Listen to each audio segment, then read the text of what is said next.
केतन अग्रवाल हत्या प्रकरणी आरोपी सिया गोयल आणि चेतन चौधरीला 3 जुलैपर्यंत पोलीस कोठडी. हत्येसाठी वापरलेली दुचाकी जप्त. फडणवीसांना रोखण्यासाठी शिंदेंना सुपारी दिली. मोदींनंतर केंद्रात वाली कोण अशा चर्चा सुरू. शहांनी खासदार वाढवून महाराष्ट्रात भाजपपेक्षा शिंदेंची ताकद वाढवल्याचं उद्धव ठाकरेंचं खोचक विधान.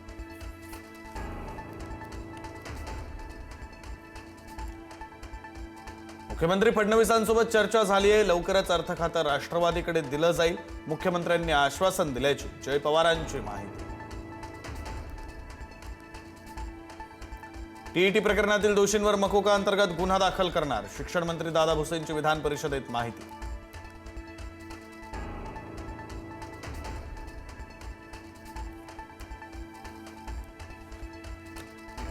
विधान परिषद उपसभापती निवडणूक जाहीर. 1 जुलै दुपारी 1 वाजता निवडणूक होणार. नीलम गोऱ्हेंचा उपसभापती पदाचा कार्यकाळ संपल्यानं पद रिक्त. पुन्हा एकदा नीलम गोऱ्हे उपसभापती पदासाठी इच्छुक.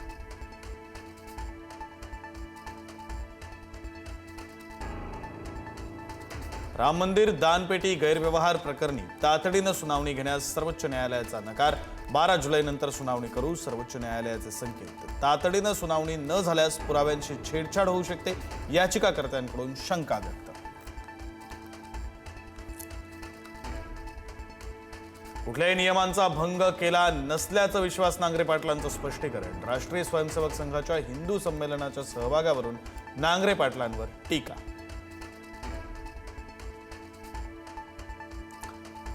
भायखळा झिंक फॉस्फोइड कॅप्सूल प्रकरणी आरोपी फैयाज प्रेमजीला 4 जुलैपर्यंत पोलीस कोठडी. फैयाजचं इराण कनेक्शन पुन्हा तपासणार असल्याची पोलिसांची माहिती.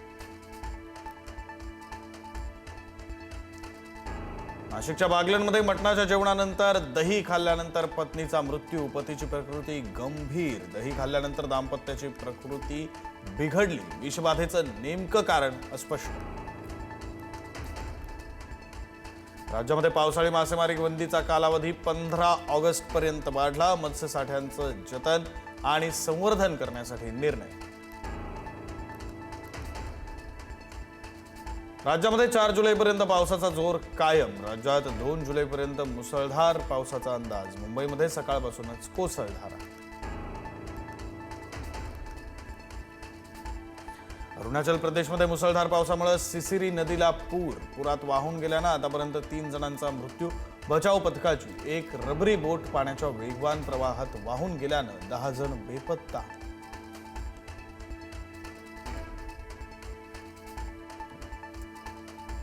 पाकिस्तानच्या अफगाण सीमेवर मोठी लष्करी कारवाई. हवाई हल्ल्यामध्ये 35 जणांचा मृत्यू. कराचीतील दहशतवादी हल्ल्याचा घेतला बदला. कराची हल्ल्याप्रकरणी एका जखमी दहशतवाद्याला अटक.